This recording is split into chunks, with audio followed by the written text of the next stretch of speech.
Hace no demasiados días recibimos autoridades de primaria para evaluar el inicio de clases desde la perspectiva oficial en ese nivel, inicial y primaria en todo caso. Ahora llega el turno, toca el turno de secundaria y está la directora general de ese consejo de secundaria con nosotros, Ana Olivera. ¿Qué tal, Ana? Bienvenida a TV Ciudad. Gracias. Antes de empezar a dialogar, compartimos algunos datos que hacen a este arranque de clases a nivel medio. Según datos oficiales, cerca de 250.000 estudiantes y 17.000 docentes volvieron a las aulas de los liceos públicos entre el viernes 1 y el jueves 7, cuando se completó el inicio de cursos. Desde el Consejo de Educación Secundaria se destacó la adjudicación de 96% de las horas docentes. También que el 98% de estudiantes preinscriptos provenientes de primaria comenzó el liceo, hecho asociado a la protección de las trayectorias educativas y el combate a la deserción. Los sindicatos, sin embargo, ya plantearon observaciones y hasta medidas. Esta semana y la que viene, la Asociación de Docentes de Educación Secundaria de Montevideo impulsa paros por turnos en cada liceo para realizar asambleas evaluatorias de lo que se define como problemas desencadenados en los primeros días del año. Si bien la Federación Nacional de Profesores de Enseñanza Secundaria por ahora no tomó la decisión de parar, su dirigencia señala que la mayor asignación de cargos alcanzada antes de la vuelta a clases se vio empañada por la falta de confección de listas y horarios, lo que llevaría a que un sector del estudiantado no tenga tareas durante parte de su horario. Ya conversamos de estos temas con la directora general de secundaria, Ana Olivera, sin perder de vista desafíos de fondo, como la calidad de los aprendizajes en tiempos de aumento de la matrícula y de críticas dirigidas a la educación pública. Olivera, para ubicarnos más o menos de cómo viene este año, este comienzo de clases tan comentado, ¿no? No tanto quizás en secundaria, pero bien.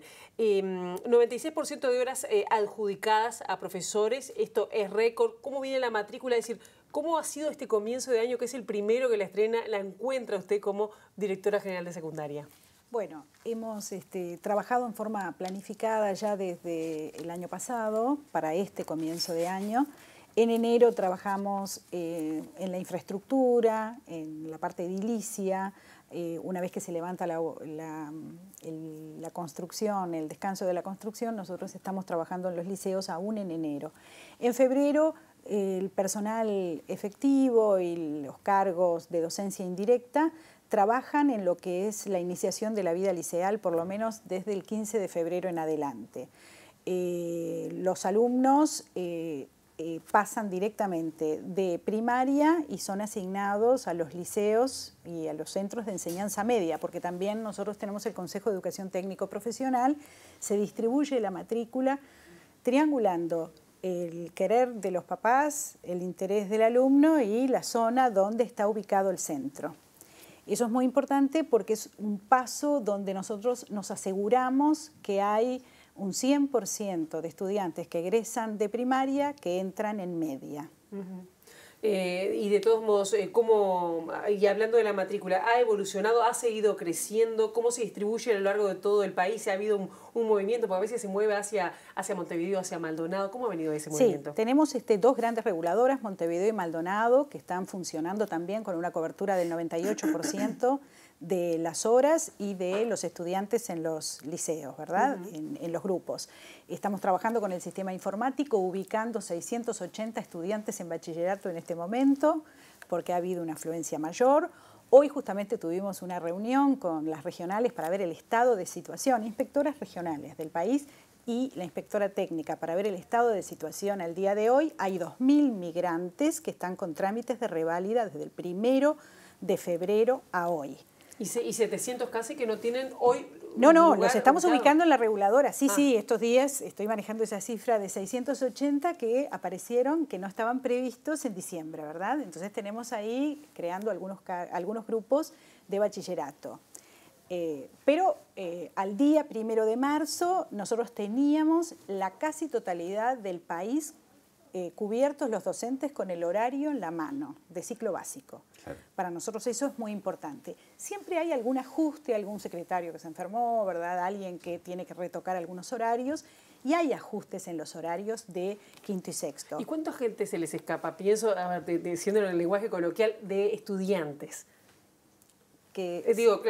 nosotros tenemos en este momento 250.000. De los que pasan de primaria a secundaria, con el trabajo de las unidades coordinadoras de integración educativa en los departamentos, puedo decir que no se escapa nadie. tenemos un porcentaje mínimo que son aquellos que se sale a buscar. Nosotros tenemos de la confirmación de primer año de ciclo básico a febrero, teníamos un 90% de confirmación, un altísimo el porcentaje de confirmación en secundaria.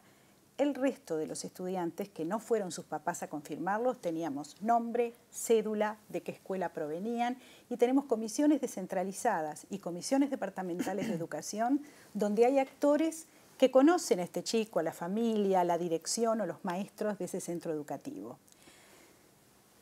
Así que esos son los dispositivos. Esos son los dispositivos que muchas veces nosotros tenemos otras posibilidades en este momento, con esos actores en el territorio para generar grupos o planes que se adecuen a determinadas realidades cuando quedan 7 u 8 estudiantes que no pueden ir a una escuela de séptimo, octavo y noveno, en general en la ruralidad más profunda. Claro, se habla, Ana, de 17.000 docentes, ¿no? Ya que hablamos de estudiantes, pasamos ahora al otro gran grupo. ¿Alcanzan? Bueno, nosotros en este año 2018 tuvimos la fortuna de hacer un llamado a interinos. Se presentaron 3.000 personas que no tenían título. ¿La fortuna o la decisión? Me la quedé decisión. Pensando en eso. Tuvimos la fortuna bien. de hacerlo muy bien con los inspectores Ajá. de asignatura que tuvieron que estudiar 7.000 carpetas de actualización, avance de carrera de aquellos que eligieron ser docentes, que están en cualquiera de los centros de formación docente del país. Bien. Fue un estímulo el avance de carrera, pero también un llamado a interinos, gente nueva que se incorpora. Ahí totalizamos 10.000 actualizaciones de méritos. Digo que esto fue algo muy fuerte que se junta con el concurso de efectividad para aquellos titulados en 5 materias básicas. ¿Qué son? Matemática, física, química, idioma español, astronomía. Y ahora le vamos a agregar un concurso próximamente para los titulados para efectivizarse en informática, educación visual y plástica y comunicación y educación sonora y musical. Quiere decir que esto nos parece que es un aliento, un aliciente para aquel que está estudiando. Ya que mencionamos asignaturas, cuando empezaron las clases, Ana, a nivel oficial se informó que, o se reconoció inclusive, que había faltantes de docentes en 3 asignaturas, 4. Matemáticas, física, química, que usted mencionó, e inglés. ¿Han estudiado ese problema y qué, digamos, estrategias hay? Capaz que tienen que ver con lo anterior, usted nos dirá. Sí, bueno, sorpresivamente se llenaron todas las horas libres de matemática e inglés. Eso fue algo también que nosotros... O sea que ya no hay faltante. Ya no hay faltante. Bien. Esto no quiere decir que alguien no tome horas en Consejo de Formación en Educación y haya alguna renuncia de horas en algún lugar. Sí tenemos... La decisión de trabajar con educación y TIC y tenemos en matemática, física e inglés. También para asegurar la presencia de los contenidos de esas asignaturas, tanto como para apoyar al estudiante tutorías o en aquellas horas libres. ¿A través de la tecnología? A través de la tecnología, con una cámara de videoconferencia, con un tutor en el centro, con los contenidistas de Portal Educa, que están supervisados también por la inspección de asignatura, es decir, que eso no genera ningún trauma, ningún shock en los contenidos que los docentes imparten presencialmente en sus clases. Recién estábamos viendo más adelante al inicio de Informe Capital que las medidas que están tomando desde la Asociación de Docentes de Enseñanza Secundaria en Montevideo respecto a que si se hubiera empezado después del 8, se hubieran solucionado algunos de los problemas que estaban reclamando, ¿no? Algunos en grupo, falta de asignación de horas e incluso grupos superpoblados. ¿Qué opinan de esta medida? ¿Cómo la valoran? Nosotros desde el 2014 se está empezando el 1 de marzo. Nos parece que ordena el año, algunos liceos nuevos que están en obra. Nosotros tenemos en Montevideo 2 liceos nuevos, el 76 y 77, en Punta de Rieles y Curva de Maroñas.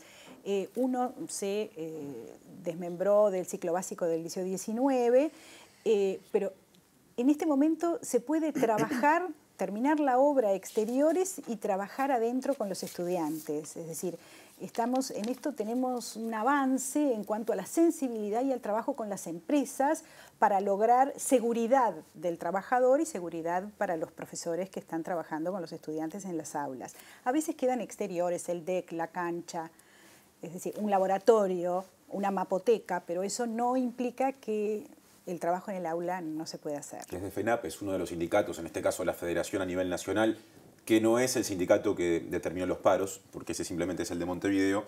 Se dice que está bien, se empezó el primero, que la asignación de horas fue mayor que en otros tiempos previamente al comienzo, pero que no estaban confeccionados los horarios, por lo que muchas personas, alumnos y alumnas, iban al liceo y volvían rápido a su casa o no tenían todas las horas de clase. ¿Qué responden oficialmente? Bueno, nosotros tenemos el trabajo de lo que significa la iniciación a la vida liceal, que es algo que lo estamos trabajando todos los años y cada vez adquiere mayor cuerpo en los centros educativos. Es cierto que antes entrábamos al liceo en primer año, nos llamaban, íbamos al salón y se presentaba el profesor. Ahora tenemos trabajos de integración, de socialización, de muestra de los espacios, de los actores, de quién es quién, de las posibilidades que da el centro. Y a veces eso no significa que entre directamente a la clase de historia con el profesor de historia y con la unidad número 1.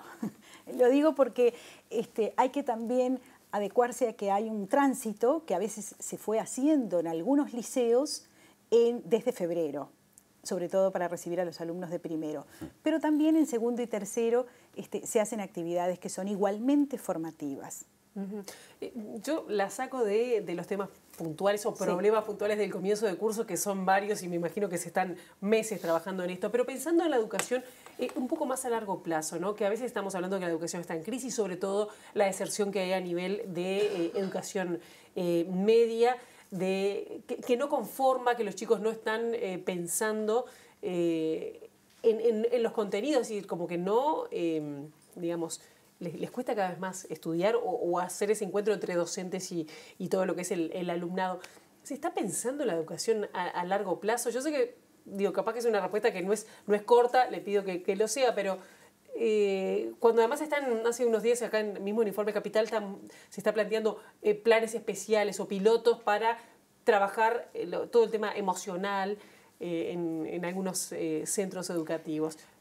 ¿Cómo se piensa para adelante este tema? Nosotros confiamos mucho en la capacidad de los profesionales que están en los centros educativos, pero además tenemos dispositivos de ayuda para dotar de contenidos en la discusión teórica de lo que el centro puede ofrecer. Por ejemplo, la evaluación en línea de aprendizaje SEA, que está disponible, que es un programa de Codicen, trabajamos con evaluación formativa integrativa que está en línea, ¿verdad? Y que une a distintas asignaturas. En este sentido estoy hablando de ciclo básico.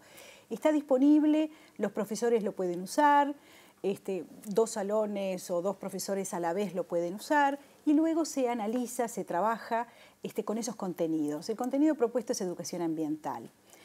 Trabajar y tener un monitoreo de los contenidos, la selección de contenidos, la evaluación que llevamos a cabo y cuáles son los perfiles de egreso de cada uno de los niveles, es responsabilidad del equipo profesional del centro con ayuda exterior, pero también exterior, del centro, los inspectores, ¿verdad?, de los centros, de institutos y liceos, pero también de los dispositivos que tienen Codicen disponibles. Claro. Pero a veces hay demasiadas materias. Lo planteo como una cuestión de decir, bueno, hay muchas materias, se enseña demasiado como muy diverso y salen sabiendo poco. Pienso porque también desde la universidad también se quejan de cómo llegan los estudiantes que provienen del liceo. Sin duda, el trabajo por proyectos, el trabajo con ABP, ¿verdad?, el de aprendizaje basado en problemas, no solamente desde ciencias experimentales se está haciendo, sino que tenemos un planteo que se está trabajando desde el 2018 con un planteo de coordinación de asignatura